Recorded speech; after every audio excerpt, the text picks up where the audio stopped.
Mamasyal muna tayo ngayon dito sa isang mall dito sa Toronto. Marami pong tao ngayon na nagre-relax dito sa loob ng mall. Dito ngayon sa food court kung saan tayo naroon. Dahil Sabado ngayon, marami po mga kita-kita, mga pamilya, mga kaibigan dito. Nagre-relax sila dahil Sabado, sinasamanta nila ang pagkakataon na sila ay magkita-kita. So, ikutin natin ang mall na to para makita natin ang mga stores dito at mga food courts. So, ito, harap ko ang isang store ng mga damit. Mura lang dito ang mga mabibili compared to ibang mga stores. So kung mga gusto nyong bumili ng mga winter coats, pwede dito sa mall na ito. Mga boots, meron din. Marami pang ibang mga stores, mga sapatos, marami rin dito. Basta lang ikutin nyo ang buong mall. Hindi naman ito malaki, maliit lang compared to mga ibang malls. Pero maganda dito dahil marami kang makikitang mas murang mabibili.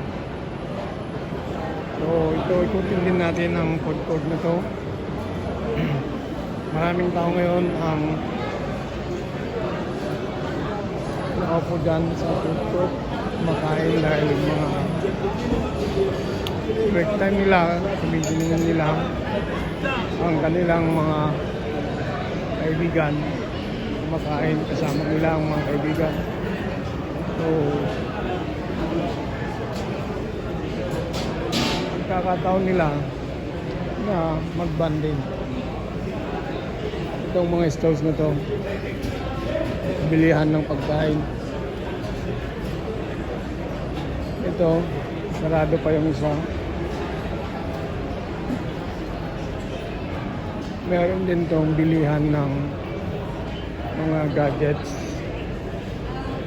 tech gadgets dito, mga computer, laptop. Ito marami rin bilhan ng damit, winter jackets, winter coats. Maganda rin mamasyal dito sa mall na to. Hindi malaki, kunti lang, pero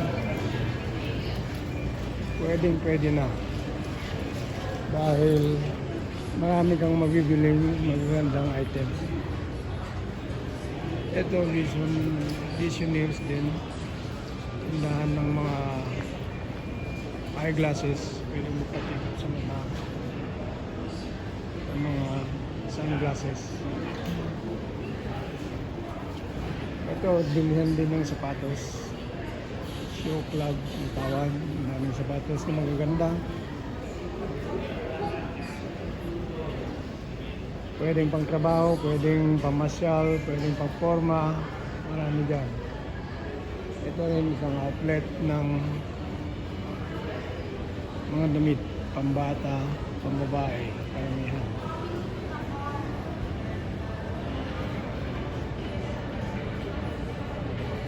Pagdaan natin yung banda doon, ito ang store na pwedeng makabili damit pambata.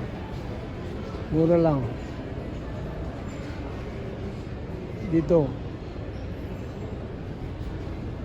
Pwedeng pangpadala sa Pilipinas, pwedeng panregalo. Kaya pwede kayong bumili mga stores dito. Makikita nyo ngayon, pupuntahan natin doon. May tayahan din ng loto dito sa banda dito. Loto Max 649. Pwede tumaya. Baka ikaw na ang susunod na manalo ng millions. Hindi natin alam. Punta mayroon din bangko dito. Ito sa loob nito. Bangko po yan. CIBC ang tawag. Maganda rin sa loob. Maraming tao. Busy dahil nga maraming customers na pupunta. Ito mga ATM machines na yung bangko na po. Yan. Mga nag-withdraw ng kanilang mga pera. Kumukuha ng kanilang allowance para pambili ng kanilang gustong bilhin. Marami rin pong mga stores dito sa banda dito yung pupuntahan natin. Yan mga stores sa banda dito. Ito ay balag store din. Mura lang din mabibili dito pero napakagandang mga items. Pambahay, sinelas, mga ibang mga gamit. So pwede kong pumunta dyan mamili. Panregalo, souvenirs, pwede rin.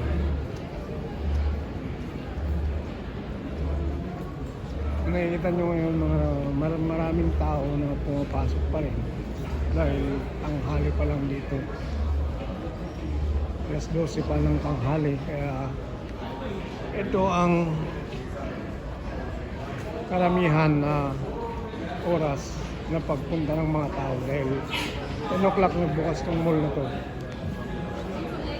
Kaya sinamantala din natin mamasyal para makapaglakad-lakad at may tour ko rin kayo dito sa mall na to. Kaya relax lang po tayo dahil siyempre dito ang buhay lagi din may trabaho, mag Friday, pag weekend sinasamantala din ng mga tao ang mamasyal, mag-relax, lalo lang sa mall na tulad dito.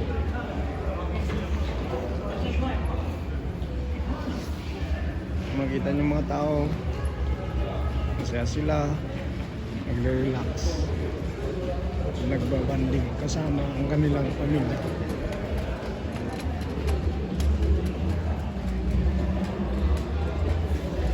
Maraming salamat po sa inyong panonood. Kita-kita ulit tayo sa susunod na video. Salamat sa inyong suporta. Bless po sa ating lahat.